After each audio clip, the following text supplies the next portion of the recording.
Bonjour, nous sommes de retour afin de restaurer nos âmes dans la parole de l'Éternel. Nous rappelons à celles et ceux qui nous rejoignent seulement maintenant que le thème pour l'année de cette édition spéciale c'est « N'aie pas peur ». N'aie pas peur. Je me rappelle quand j'étais enfant, j'avais une habitude. Et plus tard, j'ai pris beaucoup de plaisir à me rendre à l'école à la rentrée avec mes enfants. Je n'avais pas besoin de leur dire de me donner la main. Ce sont elles qui me tenaient la main.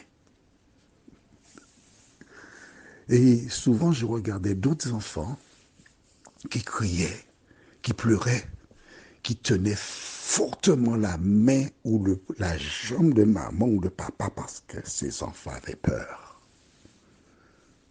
Aujourd'hui, même si nous n'avons pas la même attitude que ces enfants, mais par rapport à ce qui se passe dans ce monde, nous avons aussi peur. C'est pourquoi Dieu m'inspira pour mettre en place cette série qui dit « N'aie pas peur ».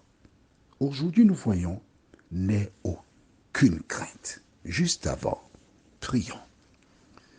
Notre Seigneur et notre Dieu, grande est notre joie, car nous voyons comment tu as par le passé dirigé tes enfants. Tandis que nous apprenons à te connaître, de nous aider surtout à apprendre à t'obéir et à marcher avec toi. Que le Saint-Esprit nous accompagne dans cette démarche. Nous t'avons prié au nom de Jésus pour ta gloire éternelle. Amen. Rappelle-toi, nous avons vu précédemment le récit qui concernait Élie, qui était allé chez cette dame à Sarepta. Dieu avait dit, j'ai ordonné à une femme de te nourrir. Alors, nous restons avec Élie parce que c'est un homme extraordinaire. On parlera donc d'une nouvelle expérience magnifique. Nous lisons dans le livre de 2 Rois, chapitre 1er, comme à l'accoutumée, je vais m'arrêter entre certains versets. Moab se révolta contre Israël après la mort d'Akab. Or, Akazia tomba par le treillis de sa chambre haute à Samarie, et il en fut malade. Il fit partir des messagers et leur dit, allez consulter Baal-Zébub. Tu as vu Baal, c'est un dieu étranger, dieu d'Écron, pour savoir si je guérirai de cette maladie. Mais l'ange de l'Éternel dit à Élie, le Tishbite, lève-toi, monte à la rencontre des messagers du roi de Samarie, et dis-leur, est-ce parce qu'il n'y a point de Dieu en Israël que vous allez consulter Baal-Zébub, dieu d'Écron? C'est pourquoi ainsi parle l'Éternel. Tu ne descendras pas du lit sur lequel tu es monté, car tu mourras. Et il y s'en alla. Les messagers retournèrent auprès d'Akazia et il leur dit, pourquoi revenez-vous?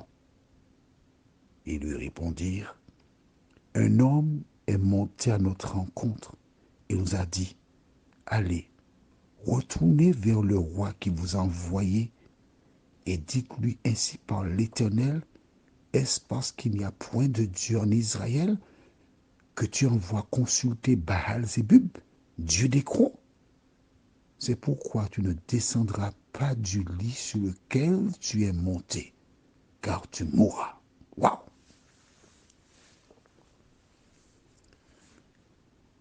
Tu me dis que le Dieu de l'Ancien Testament est méchant. Imagine. Toi, tu es papa, mais tu es maman. Je profite pour saluer les mères seules qui ont beaucoup de travail pour élever seuls les enfants. Que Dieu t'encourage, qu'il te bénisse. Alors, je prends l'exemple d'une femme seule. Tu élèves ton enfant, puis voilà. tu donnes tout à l'enfant, puis l'enfant va chez la voisine lui demander un avis sur un problème qu'il rencontre. Tu trouves ça normal? Et tu dis que la maman est méchante? Tu abandonnes ta maman? Il abandonne Dieu pour aller vers Baal. Baal, c'est quoi? Une idole, une pierre qui ne voit pas, qui n'entend pas, qui ne peut rien faire. Voilà ce qu'il faisait. Et quand il entend le verdict, quelqu'un nous arrête en chemin, mais comment cette personne sait ça? Je te pose la question, toi qui m'écoutes. Comment Élie sait ça? C'est Dieu qui lui a dit. Donc le Dieu qui a dit à Élie, c'est un Dieu qui voit tout, qui sait tout, qui connaît tout. Mais oui, il connaît même la pensée que tu as dans ta tête pendant que tu écoutes les audios. Il sait ça aussi. Il n'y a rien qu'il ne connaisse pas. Alors, il pose une question, verset 7. Akazia leur dit, quel air avait l'homme qui est monté à votre rencontre et qui vous a dit ces paroles? Ils lui répondirent, c'était un homme vêtu de poils et ayant une ceinture de cuir autour des reins. Et Akazia dit, c'est Élie le Tishbite. Ils n'ont même pas eu le temps d'achever la suite de la description. Il mesurait 1,88 m comme Jean-Claude, mais il n'a pas de gros ventre, catalogue, bon chic, bonjour. Il n'a pas eu le temps de dire ça. Il a dit, c'est Élie le Tishbite qui est là, c'est Élie. Parce que les serviteurs de Dieu par le passé, je parle de serviteurs de Dieu, ils avaient une tenue vestimentaire simple. Jésus envoya ses disciples, il leur a dit, ne prenez ni or ni argent, allez simplement, ne prenez pas deux tuniques. Parce que ce qui est important, ce n'est pas ton apparence physique, le costume que tu portes, les chaussures, la montre en or. Ce qui est important, c'est que tu transportes Jésus de Nazareth pour éclairer ceux qui se trouvent dans les ténèbres afin qu'ils voient et qu'ils soient sauvés. C'est là la mission. Élie le Tishbite. Verset 9. Il envoya vers lui un chef de 50 avec ses 50 hommes. Ce chef monta auprès d'Élie, qui était assis sur le sommet de la montagne, et lui dit, homme de Dieu, le roi a dit, descends. Aïe, aïe, aïe. Comment il a parlé là? Le roi a dit, descends. Attends, pour qui prends-tu un serviteur de Dieu? Il y a des personnes qui s'amusent, qui s'autoproclament serviteurs de Dieu, mais qu'est-ce qu'un vrai serviteur de Dieu? Alors, verset 10, Élie répondit au chef de 50, si je suis un homme de Dieu, que le feu descende du ciel et te consume, toi et tes 50 hommes. Et le feu descendit du ciel et le consuma, lui et ses 50 hommes. Ouais. 51. Brûlé. Mon ami, n'attaque jamais un serviteur de l'Éternel. Tu as entendu? Ne fais pas ça. N'attaque jamais un serviteur de l'Éternel. Verset 11. Akazia envoya de nouveau vers lui un autre chef de 50 avec ses 50 hommes. Ce chef prit la parole et dit à Élie, homme de Dieu, ainsi a dit le roi, hâte-toi de descendre. Élie leur répondit, si je suis un homme de Dieu, que le feu descende du ciel et te consume, toi et tes 50 hommes. Et le feu de Dieu descendit du ciel et le consuma lui et ses 50 hommes. Et c'est d'imaginer ces personnes qui sont en train de courir, qui cherchent de l'eau, qui crient, ouais, je brûle, consumé. N'attaque pas un serviteur de l'Éternel. Ne fais pas ça. Ce sont des malades mentales qui attaquent les enfants de Dieu. Ne fais pas ça. Reste loin de ces personnes. Même si, je vais faire un jeu de mots. Et lorsque un homme est venu rapporter à David que Saül est mort, il a dit qu'il a tué Saül. Saül lui a dit, David a dit, comment n'as-tu pas craint de lever la main sur loin de l'Éternel? Loin, L'apostrophe, O-I-N-T. D'accord? Mais Saül était aussi loin, L-O-I-N de l'Éternel. Loin, loin était loin de l'Éternel. Il ne faut pas toucher.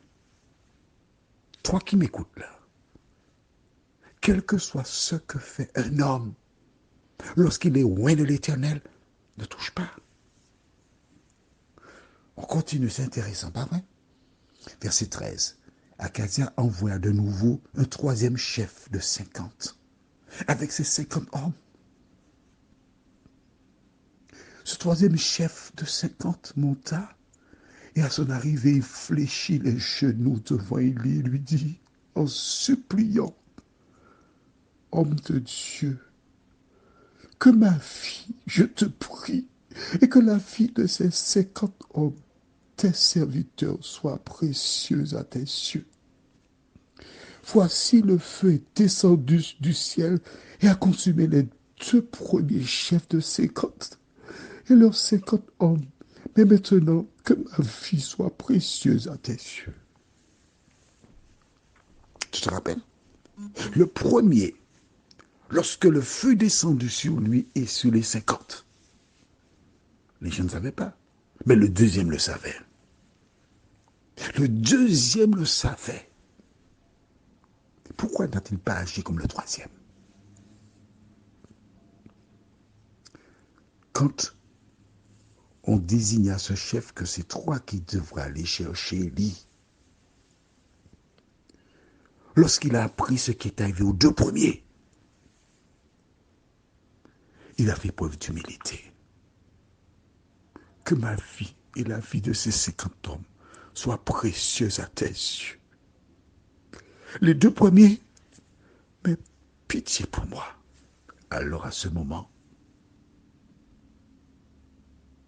verset 15, l'ange de l'Éternel dit à Élie, descends avec lui, n'aie aucune crainte de lui.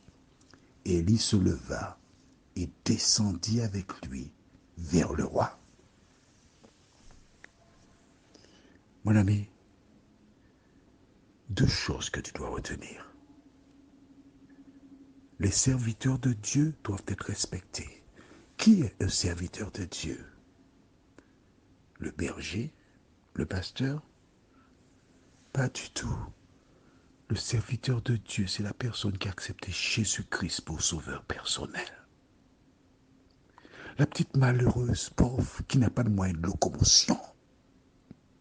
Quand tu la rencontres, il dit dans ton beau véhicule, je ne vais pas nommer la marque, tu sais, les véhicules qui sont recherchés. Et tu dis, ah non, je ne vais pas l'embarquer parce qu'elle va salir le fond de mon véhicule. Et tu vas adorer Dieu dans la même église que cette personne. Tu plaisantes? Tu blagues?